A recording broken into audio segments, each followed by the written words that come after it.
বিশ্বনবী তাহাজ্জুদের সময় দাঁড়িয়ে যেতেন। ছোট্ট একটা ঘরে চাটাইয়ের উপরে বিশ্বনবী মা আয়েশা শুতেন, গাদাগাদি করে জায়গা নাই।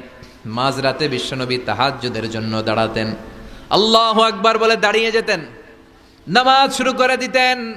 বিশাল বড় সূরা পড়তেন, কেরাত পড়তেন, রুকু করতেন, কিন্তু সিজদার জায়গায় সিজদা দেওয়ার জায়গা নাই। সিজদার জায়গায় মা আয়েশা পা বিছিয়ে শুয়ে আছে।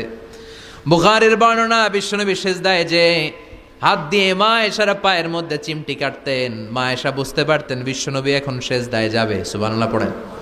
মা আয়েশা বুঝতে পেরে পা দুইটা সরিয়ে নিতেন, বিশ্বনবী সেজদা দিতেন। সেজদা দিয়ে বিশ্বনবী যখন আবার দাঁড়িয়ে যেতেন, মা আয়েশা পা বিছিয়ে আবার শুয়ে পড়তেন। কি ইবাদত ছিল বিশ্বনবীর! হাত্তা তাতাওয়াররামু খাদামা। মা আয়েশা বলতেন বিশ্বনবী দাঁড়িয়ে থাকতে থাকতে এত সময় ধরে তাহাজ্জুদের সালাত পড়তেন, ওনার পা গুলো ফুলে এরকম টিউমারের মতো মোটা হয়ে যেত। সুবহানাল্লাহ পড়বেন না?